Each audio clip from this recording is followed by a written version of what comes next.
ميبقاش لكم بزاف والله العظيم. ما تجيش حتى الاخر وتفشل، لا، تقاتل على روحك، راه كلشي عند الاخرين. غير واحد شويه ديال الخدمه والصبر وكون اكيد ربي ما غاديش يخيبك، والله كون اكيد. السلام عليكم اخوتي، معكم الزاهر رضا من سلسله ملخصات دروس اولى بكالوريا استعدادا لامتحان الجهوي. واليوم عندنا اول درس من مدخل التجاره، الزواج. هاد الدرس اللي من الدروس مهمه لهاد السنه، وباذن الله غادي نفهموه وما يبقاش عندنا غرام ديال المشكل فيه. وعلى بركه الله نبداو لا فيديو ديالنا.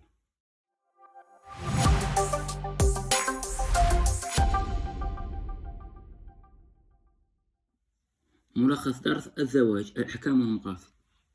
أولا، مكانة الأسرة في الإسلام. شو كتمثل الأسرة في الإسلام؟ أجي نتعرفوا بعد على مفهوم الأسرة.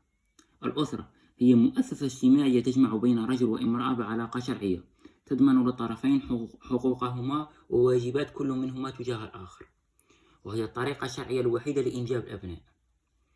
هي واحد مؤسسة اجتماعية كتجمعني ما بين جوج الناس، راجل ومرأة، واحد العلاقة شرعية، وهذه العلاقة الشرعية كتضمن الحقوق ديال كل واحد فيهم والواجبات اللي على كل واحد فيهم، وهي الطريقة الشرعية الوحيدة لإنجاب أبناء، وهكذا نقدروا نديروا وليدات. مكانة الأسرة هي نواة المجتمع واللبنة الأساسية في بنائه. هي أساس بقاء النوع البشري واستمراره. صلاحها من صلاح المجتمع. ثانيا، الزواج أحكامه ومقاصده. مفهوم الزواج هو ميثاق غليظ يربط بين رجل وامرأة على وجه الدوام بهدف العفاف والإحصان. هو واحد الميثاق كربطنا ما بين الراجل والمرأة على وجه الدوام، كنركز عليها على وجه الدوام، يعني كتكون عندهم النية ديال أنهم يكملوا مع بعضياتهم. وجه الدوام عكس شي ناس كتتزوج على قبل وريقات، ولا هي كتزوج على قبل وريقات، يعني زواج عن طمع، وهذا الزواج منافي للشرع، يعني حرام. بهدف العفاف والإحصان. الهدف ديالو العفاف والإحصان، يعني داك السيد كيكون الهدف ديالو أنه يستر داك السيدة ويكمل معها بقية حياته بخير طرونكيل، وداك السيدة هي كتكون ناوية تستر داك السيد وتكمل معها بقية حياتها بخير. أحكام الزواج. الندب مندوب بمعنى مستحب، يعني إلا بغيتي تتزوج شي حاجة مزيانة اللهم يسر. الوجوب واجب على من؟ واجب على موفرة للشروط، يعني مؤهل أنه يتزوج ولكن خايف يطيح في الزنا، هذا واجب عليه يتزوج باش ما يطيحش لينا في الزنا. إباحة مباح بمعنى شنو؟ يعني إلا تزوجتي شي حاجة مزيان، ولا ما تزوجتيش ما عندك شي ذنب ولا سيئات، بالعكس عادي. الكراهة مكروه على من؟ مكروه بمعنى لأنه مكروه على شي واحد لأنه ما عندوش المال، شي واحد اللي فقير، هذا مكروه عليه الزواج. والحرمة محرم على من؟ محرم على هذاك اللي واخا تكون عنده الفلوس، واخا عنده المال، ولكن هو عارف راسو بلي لا خدا داك السيده ولا داك هذاك غير غيتعدى عليها، ما غيتفاهمش هو وياه، ويعني غتكون واحد النزاعات وداكشي، يعني ما كاينش الاحترام وما كاينش الحب وداكشي المتبادل ما بين الطرفين، يعني غتكون غير من جهه واحده. هذا محرم عليه الزواج، لانه حنا بغينا الزواج شنو الهدف ديالو؟ انه نعطيو واحد المجتمع صالح، يعني يكون الحب والاحترام متبادل في المجتمع باش يعطيونا واحد وليدات هما يكونوا اللي غينميو لينا هذا المجتمع ويعطيو واحد الطاقه ايجابيه في هذا المجتمع. اركانه عندنا المحل اللي هما الزوجين، الزوج والزوجه. الصيغه الايجاب والقبول.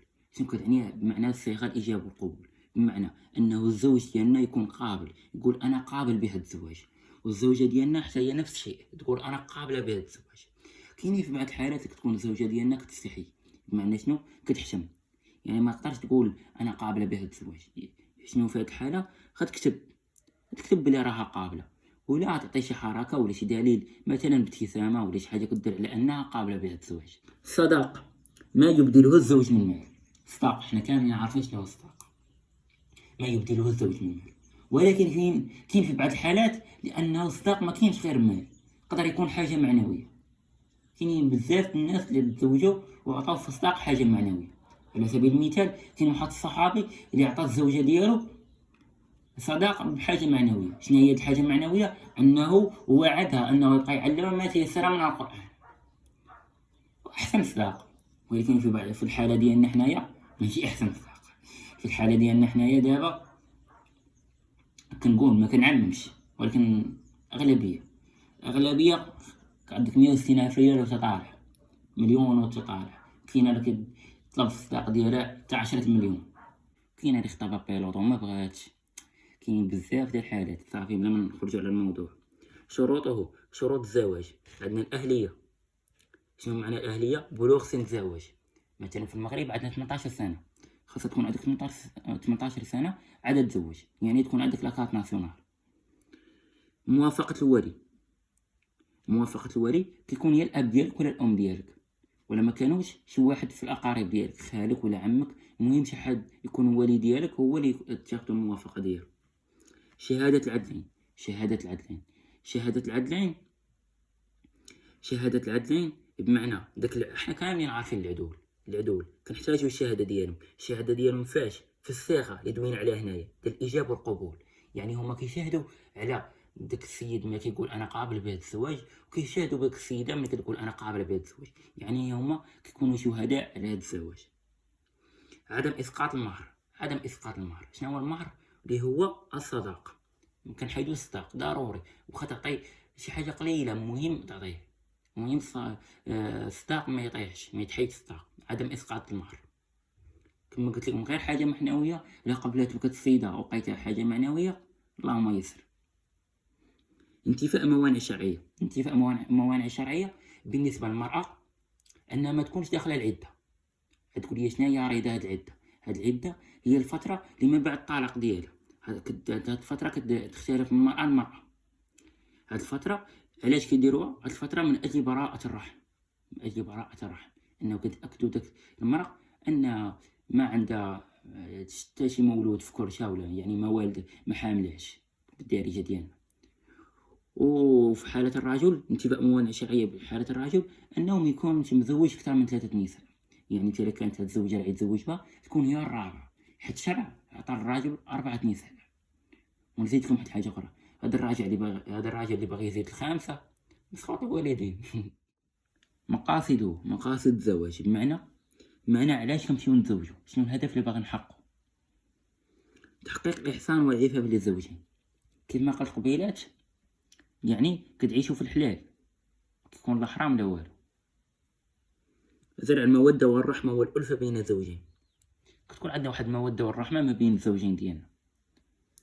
حفظ المجتمع من الرذائل. حفظ المجتمع من الرذائل يعني كتعطي واحد شي حاجه لي بوزيتيف في هذا المجتمع ديالنا. حفظ انساب ومن اختلاطها. استمرار النوع البشري، ضمان استمرار الامه الاسلاميه.